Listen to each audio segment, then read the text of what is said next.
ጀነራል መግበይ ጀሚሩ ዝወደው ዓወት የለን ክብል ብርጋዴር ጀነራል ገብረዝጊያብር በየነው ወደን ጦር ይገልጽ ጽምዶም ህዋጾ ትግራይ ስለ ዝኾነ ዝድግፎ ሸዊት ቢተው በኻልእ ዜና ጽምዶ ስጋት 4 ኪሎ ይብል አብይ አሕመድ ዓሊ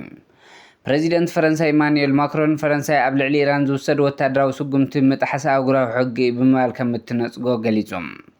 ኣብ ማእኸላይ ምብራቕ ዘለዎ ወጥርና ገደደ መጽዩ ኢራን ኣብ ልዕሊ ሃገራት ወሽመጥ ዓረብ እትገብሮ መጥቃዕቲ ትሕይለላ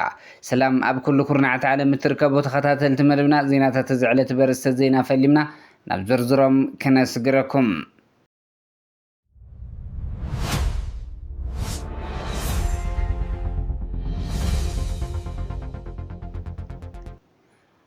ጀነራል ምግበይ ጀሚሩ ብዓወት ዝወደው ውጊ የለን ብርጋዴር ጀነራል ገብረዝጊያብር በየነ ወደን ጥሩ አዛዚ ኣብ ዓፋር ዝሸፈቱ አዛዚ ሓራ መሬት ኢሉ ናይ ጽውዕ ዝኾነ ጀነራል ገብረዝጊያብር በየነ ወደን ጥሩ ጀነራል ምግበይ ሃይለ ጀሚሩ ዝወደው ውጊ የለን ክብል ኣብ ልዕሊ ጀነራል ምግበይ ተሪር ክስ የቕርብ ድሕረቲ ብ10 ጥሪ 2017 ግዝ ሰራዊት ትግራይ ናብ ክልተ ዝኸፈለ ውሳነ ካብ ኮርነል ዓሊ ናብ ክልል ዓፋር ብምውራድ ሓራ መሬት ኢሎም መንቀሳቐስ ናይ ዝጀመሩ ነበር ኣባላት ሰራዊት ትግራይ ኣብ ከይዲ ሓይሊ ሰላም ትግራይ ዝብል ሰራዊት መስሪቶም ክሳብ ሕዚ ቃለሱ ከም ዘለው ዝፍለጥ ኮይኑ እዚ ኣዛዚ ምዃኑ ዝነገረሉ ጀነራል ገብረዝጊያብር በየነ ወደን ጥሩ ንህልው ኩነታት ሕሉፍ ቃልስን ትግራይ ኣመልኪቱ ናይ ዘካየዶ ቃለ መሕተት ይገልጽ ጀነራል ገብረዝጊያብር በየነ ወደን ጥሩ ኣብቲ ሓዱሽ ዘካየዶ ቃለ መሕተት ጀነራል ምግበይ ሃይለ መሪሑ ዝወደን ዝዕወተን ውጊ የለን ድሕሪ ናይ ጸለምቲ ውግእ ምብልሻው ተጠርጢርካ ተባሂሉ ተገምጊሙ ሽዑ ኣብ እግሪ ወዲቑ ካብ ብሕዚ ኣመሓይሽ ተኣምር ክሰርሕ የሉ ሎሚን እዩ ምሕረት ተገይሩሉ ሽዑ ዝነበሩ እኒ ጀነራል ዮሃንስ ወልደ ጀወርግስ ጆን መዲድ እቶም ኣባላት ወታደራዊ ኮማንድ ሓቲትካ ምርጋጽ ይካልዩ ክብል ኣብ ልዕሊ ጀነራል ምግበይ ሃይለ ቅድሚ ሕዚ ተሰሚዑ ዘይፈልጥ ድርር ዝበለ ክስ ከቕርብ እዩ ተሰሚዖም እቲ ጀነራል ወሲኹም መጀመርያ ንውድብ ሕወሓት ካብ ሞት ዘድሕኖም ጀነራል ጉዕሽ ገብረ ክብል ዝገለጸ ኮይኑ ድሕሪ ጀነራል ከበደ ፈቓዱ ተቐቢልዎ ቀፂሉ ድማ ክሳብ ናብ ጀነራል ተኽላይ ኣሸብር ወዲ ሸብር ዝኸዱ እውን ምሳይ እዮም ጸኒሖም ዝበዝሕ መሪሕነት እታ ውድብ ዘድሕናያ ኣዘዝቲ ሕዚ ተኸዲዕና ካብ ዓድና ከነባረር ተገይርና ክብል የመርር ጽምዶ መዋጾ ትግራይ ስለ ዝኾነ ዝድግፎ ሸዊት ቢቶ ኣብ መሬት ዓፋር ጸኒሑ ናብ ትግራይ ዝተመልሰ ሸዊት ቢቶ ኣብዚ ሰሙን ኣብ ዘካየዶ ቃለ መሕተት ጽምዶ መዋጾ ትግራይ ስለ ዝኾነ ዝድግፎ ይብል ህዝቢ ትግራይ ምስ ሻዕብያ ይኾነ ምስ ኣምሓራ ተዋጊኡ ብዙሕ ሕማቅ ከም ዘሕለፈ ዘዘኻኸረ ሸዊት ቢቶ ዝሓለፈ ሓሊፉ እዩ ኣብ ጎንኹም ኮይና ክንሕግዘኩም ድልዋት ኢና ዝሓለፈ ጥፋት ድሓር ክንገማገመሉ ኢና ንዝብለና ሓይሊ ክንቃወሞ የብልናን ይብል ስርዓት ብልጽግና ንዓና ንምጥፋእ ኣብ ዝፅዕረሉ ዘለዋን ኣብ ጎኖም ኮይኑ ሕቶኽቶኽ ዝብል ዘሎ ሰባት ጉጉይ መንገዲ ይኽተል ከም ዘሎ ዝገለጸ ሸዊት እቲ ስርዓት ጽምዶ ከይዕወት ወጢሩ ይሰርሕ ከም ዘለውን ኣመላኺቶም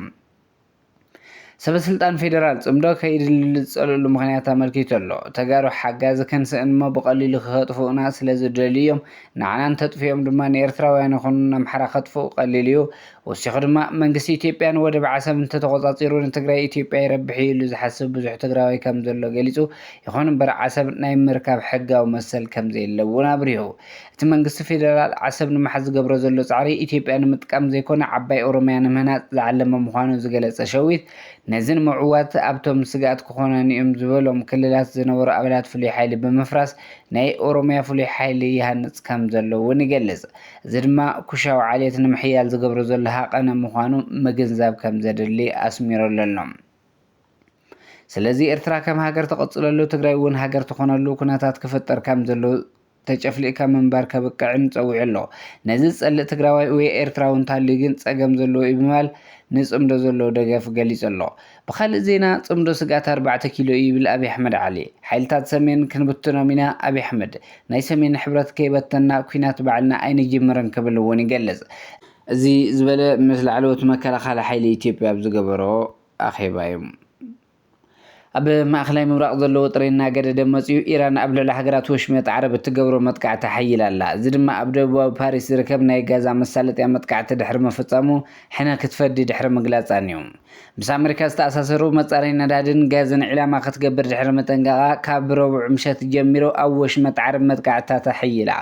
17 ሰባልቦ ነፈርትን ክልተ ባላስቲክ ሚሳይላትን ናብ ሪያድን ምብራቃዊ ክፍልታት ተወንጭፉ እንተኾነ ብስርዓታት ምክልኻል ተዓጊቱ ስርዓታት ኣየር ምክልኻል ሚሳይላት እናዓገተ ኮይኑ ነፈርቲ ውግእ ሰባልሙ ነፈርቲ እናተኸታተሉን ኣለዉ ባህሬን ህፁፅ ኣዋጅ ኣውፅያ ነበርታ ናብ ማዕቆብ ከኣትው ፀዊዓ ኩዌት ድማ መጥቃዕታት እናተኸታተለት ከም ዘላ ትገልጽ ኦማን እቲ መጥቃዕቲ ብትርኾን ይናቶላ ኢራን ሲቪላዊ ትካላትን ሃገራዊ ቀረብ ፀዓትን ዕላማ ካብ ምግባር ክትቁጠብ ኣለዋ ተባሂሉ ኣሎ እዚ መጥቃዕትን ዕላማዊ ዕዳጋታት ነዳድን ዞባዊ ሰላምን ከቢድ ሓደጋ ኣስዒቦሎም ፕሬዚዳንት ፈረንሳይ ኢማኑኤል ማክሮን ፈረንሳይ ኣብ ልዕሊ ኢራን ዝውሰድ ወታደራዊ ስጉምቲ ምጥሓስ ኣህጉራዊ ሕጊ ብምባል ከም እትነፅጎ ገሊፆም መደረታቶም ፓሪስ ኣብቲ ዞባ ንዝውስኽ ወጥሪ ዘለዋ ተቃውሞ ዘጉልሕ እዩ ማክሮን ከምዚ ዓይነት ተግባራትን ዓለም ለኻዊ ምርግጋእ ዘዳኽምን ኣንጻር መትከላት ኣህጉራዊ ስምምዓት ዝኸይድ ምዃኑ ኣስሚሮምሉ ፈረንሳይ ኣብ ጎኒ ዲፕሎማስን ሕጋዊ ቅርፅታት ብፅኑዕ ተቃውሞ ከም ዘላ እዩ ዝግለጽ እዚ መርገፂ ፈረንሳይ ከም ድምፂ ምግታእ ዘለዋ ተራ ዘጉልሕ ኮይኑ ንመሓዙትን መወዳደርትን ብማዕረ ወታደራዊ ምግጣም ንቅድሚት ዝወስድ መንገዲ ከም ዘይኮነ ምልክት ዝህብ እዩ ተባሂሉ ኣሎ ዕብዳን ዕቡዳት ኣብ ማእኸላይ ምብራቕ ይቕፅል ኣሎ ናታንያሁ ነቲ የስክፍ ዝብሎ ስትራቴጂካዊ ኣፅዋር ኢራን ብመጠኑ ደምሲሱ ላዕለዋይ ሓላፊ ኢራን ቀቲሉ ተዓዊትና ክብል ይኽእል ነይሩ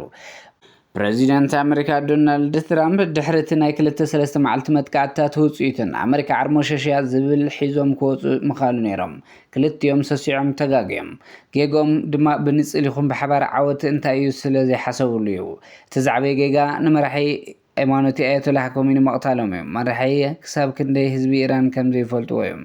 ንሶም ናይ ኣያቶላህ መላኺ ይኹን ካልእ ይብልዎ ኣብ ቅድሚ ኣመንቲ መራሒ ሃይማኖት እዩ ሃይማኖትካ ብዛዕባ ዲሞክራሲ ኣይኮነን መራሒ ሃይማኖት ቀቲሎም ህዝቢ ኢራን መንግስቲ ክግልብጥ ተፀቢዮም በኣንጻር ህዝቢ ኣንጻሮም ተላዒሉ ሕነ ደልዮም ድሮ 3 ሰሙን ኮይኑ ኣሎ ብመሰረት ናይ ኔት ስዋንሶን ፎሬን ኣፋይርስ እቲ ዝምክዕሉ መከላኸሊ እስራኤል ክፅንቅቕ ጀሚሩሉ ኣሜሪካ ልዕሊ ዝሓሰበቶ ውፃእን ክሳራን ወሪድዋ ኣሎ ህዝቢ ኢራን ተቐቲሉ ተኸላቢቱ መንግስትን ምክልኻል ኢራን ንኸዳዕ ተቐዲሙ ዘይምፍላጡ ተዋሪዱ ኢራን ህዝብን መንግስትን ኢራን ግን ኣይተሰዓሩን ክቡር ዋጋ ከፊሎም ግን ኣይተንበርከኹም ሎሚ እቶም ወረርቲ ተባሂሎም ጽውዑ ዘለው ኣሜሪካን እስራኤልን ውግእ ብቐፅበት ክውዳእ እዩ ድልየቶም እቲ ዓበይቲ ክሪእዎን ካርምዎን ዝደልዩ ተሃሪሙ እዩ በኣንጻሩ ኢራን ብሕዚ ዓብዪ ዓወት ዘድልያ ሓሊፉ ኣብ ዝናብትን ብፍላይ ኣብ መጻብ ሄርሙዝ እንተተኲሳ እኽሉ እዩ ዓለም ብዓለማ ተእውያ ዘላ ኢራናውያን ገና ዘይተጠቐምሉ ጠላዕ ኣለዎም መጥቃዕቲ ኣብ ባብኤል መንደብ ኣብኡ ዘጥቅዑ ኣይመስልን ከም መሻቐሊ እኽሉ እዩ ንዋሕ ሕፀር ውግእ ደው ክብል እዩ ዝግባእ ውግእ መዓስ ደው ይብል ግን ኢራንያት ውስኖም እዚ ውግእ ደው ክብል ኣሜሪካ ተዓዊተን እናበለት ሕድገት ጥራሕ ዘይኮነ ሕድገታት ክትገብር እያ ብጋህድን ብሕቡእን ኣብ ዝሓለፉ ሒደት መዓልትታት ፕሬዚዳንት ትራምፕ ኣስታት 9 ግዜ ናይ ዓወት ነፊሖም እዮም እቲ ነገር ድማ ነቲ ኣብ ባይታ ዘሎ ኩነታት ዝገልጽ ዘይኮነ ካብ ተሃዋፅ ዝነቐለ ሓለፍታ ዘስዕቦ ምዃኑ እዩ ዘርኢ ይብሉ ገለ ተንተንቲ ፖለቲካ ብዋጋ $10,000 ዝትመና ድሮናት ኢራን ብዋጋ ሚልዮናት ዶላራት እስራኤልን ኣሜሪካን ይዓንዋ እዚ ድማ ንኢራን ዘጎልበት ንካልኦት ዓድታት ድማ ዝዕኑ እዮም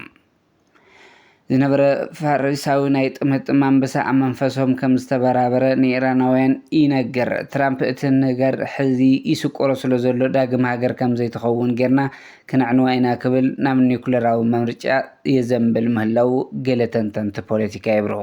እምበር ከስ ክቡራት ተኸታተልቲ መደብና ዜናታት ኣብዚ ከንቢትና ሰሰናይ ንዓኹም ሰላም ንዓኽ ትግራይ